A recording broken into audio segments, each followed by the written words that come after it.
Hello बच्चों, मेरे प्यारे दोस्तों, नमस्कार। एक बार पुनः मुकेश सर केमिस्ट्री चैनल में आपका बहुत बहुत हार्दिक स्वागत है। आज क्लास 11th का केमिस्ट्री पढ़ने वाले हैं दोस्तों, जो कि परीक्षा की दृष्टि से बहुत ही इम्पोर्टेंट टॉपिक है। आज का प्रश्न है दोस्तों, द्रव संरक्षण का नियम, द्रव्यमान के संरक्षण का नियम या द्रव की अविनाशिता का नियम। इसको पढ़ने से पहले दोस्तों हम रासायनिक संयोग का नियम देखते हैं, तब ये समझ में आएगा। रासायनिक संयोग का नियम दोस्तों क्या है? सभी रासायनिक अभिक्रियाएं विशेष नियमों का पालन करके आपस में संयोग करती हैं। सभी रासायनिक अभिक्रियाएं विशेष नियमों का पालन करके आपस में संयोग करती हैं, जिसे रासायनिक संयोग का नियम कहते हैं।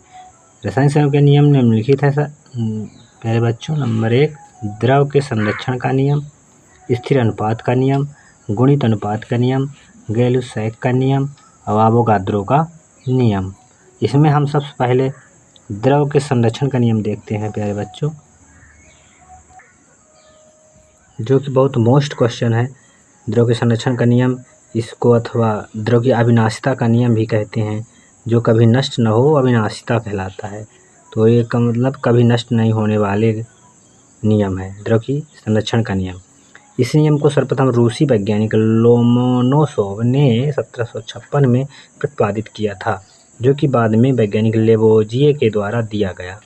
यानी द्रव संरक्षण का नियम सर्वप्रथम लोमोनोसोव नाम के वैज्ञानिक ने प्रतिपादित किया, बाद में इसको लेवोजिए नाम के वैज्ञानिक ने फाइनल प्रतिपादित किया। नियम क्या है? द्रव संरक्षण के नियम के अनुसार दोस्तों, किसी भी रासायनिक अभिक्रिया में भाग लेने वाले पदार्थों की मात्रा का योग रासायनिक क्रिया से बने पदार्थ की मात्रा के योग के बराबर होता है। मीन्स कहने का मतलब ये है, किसी भी रासायनिक अभिक्रिया में भाग लेने वाले पदार्थों का योग, मतलब रासायनिक अभिक्रिया में कितने पदार्थ भाग लेते हैं अभिकारक में, उसकी योग, और जो प्रोडक्ट बनती है उसकी योग, उनकी मात्रा बराबर होती है। इसका मतलब जितना अभिकारक लेते हैं उतना ही उत्पाद बनता है, कोई भी कम या अधिक नहीं बनता है। अगर 200 ग्राम अभिकारक है तो 200 ग्राम ही उत्पाद होगा, यानी द्रव संरक्षण का नियम है। अर्थात में देखते हैं दोस्तों दूसरा परिभाषा, रासायनिक क्रिया में द्रव को न तो नष्ट किया जा सकता है और न ही उत्पन्न किया जा सकता है, केवल एक अवस्था से दूसरी अवस्था में बदला जा सकता है। मतलब रासायनिक क्रिया में द्रव न तो नष्ट होते हैं प्यारे बच्चों और न ही बनते हैं, केवल रूप चेंज होता है। ठीक है ना? जैसे दोस्तों एक प्रयोग के द्वारा समझते हैं प्यारे बच्चों।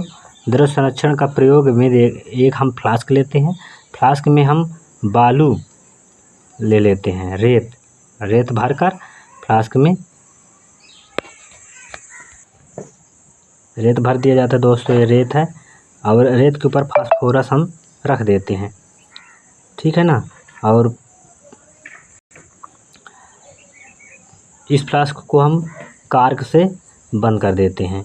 इसके बाद हम इसको तौल लेते हैं दोस्तों कि कितनी इसकी भार है, वजन, ठीक है ना, उसको हम नोट कर लेते हैं। फिर इसको हम फ्लास्क के तल को हम गर्म करते हैं, जिससे कुछ टाइम बाद जो फास्फोरस है जल जाता है और जल करके फास्फोरस पेंटॉक्साइड गैस बना देता है। इसके बाद जलने के बाद फास्फोरस को पुनः हम तौलते हैं, ठंडा करते हैं दोस्तों। इसके बाद हम पुनः तौलते हैं तो भी वजन उतना ही आता है। माना कि वजन जितना शुरू में था, जैसे 200 ग्राम अगर शुरू में था तो 200 ग्राम ही जलने के बाद ही, फास्फोरस जलने के बाद ही मिलता है। ठीक है ना प्यारे बच्चों? मतलब कि इसमें कुछ भी चेंजिंग परिवर्तन भार में नहीं होता है, केवल अवस्था में परिवर्तन होता है। जो फास्फोरस लिए थे वो गैस में बदल गया, चूँकि गैस में कार्क मुँह में, जो फ्लास्क के मुँह में कार्क लगा था, उसके द्वारा गैस बाहर नहीं गया, तौले तो हमें उतना ही मिला। तो इसको पढ़ते हैं दोस्तों। एक फ्लास्क में कुछ रेत भरकर उसके ऊपर फास्फोरस का टुकड़ा रखते हैं। मतलब फ्लास्क में रेत भरते हैं, फास्फोरस का टुकड़ा रखते हैं, जैसे हम बता चुके हैं दोस्तों। फ्लास्क के मुंह को कार्क से कसकर बंद करके फ्लास्क को तौलते हैं, ठीक है ना। फिर फ्लास्क को गर्म करते हैं तो फास्फोरस जलने लगता है और फ्लास्क फास्फोरस पेंटॉक्साइड के धुएं से भर जाता है, ठीक है ना, जैसे हमने बताए थे। ठीक है ना प्यारे बच्चों? फ्लास्क क्या है? फास्फोरस पेंटॉक्साइड के धुएँ से भर जाता है। फ्लास्क को ठंडा करके पुनः तौलते हैं, ठीक है।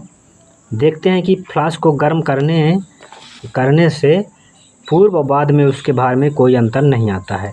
मतलब कि पूर्व में जो तौला गया था उतना ही बाद में फास्फोरस के जलने से मिलता है। इसमें मतलब भार में कोई परिवर्तन नहीं आता है। तो इसका मतलब द्रव संरक्षण का नियम है, मतलब कि द्रव संरक्षित है। अभी इस प्रयोग से क्या जानकारी मिला दोस्तों? अब इस प्रयोग से ये हमको जानकारी मिला कि द्रव संरक्षण का नियम वाकई में पालन कर रहा है, क्योंकि जो फास्फोरस है वो लिए थे तो जला नहीं था, उसको हम कार्क से बंद करके तौले थे तो जितना ग्राम था उसको बाद में जलाया गया, मतलब गर्म किया गया तल को, तो जल गया।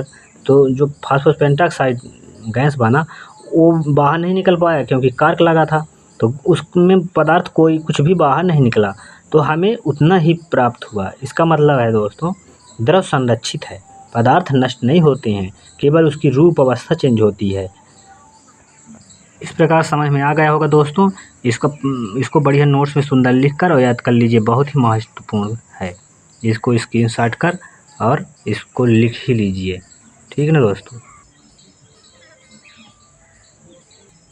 प्यारे बच्चों, आप इसको बताइए कमेंट करके कैसे लगा वीडियो आपको। अगर समझ में आया हो तो लाइक एंड सब्सक्राइब ज़रूर करिए, ताकि हमारी हौसला बुलंद हो तो और अच्छा से हम अगला टॉपिक लेके आएँ।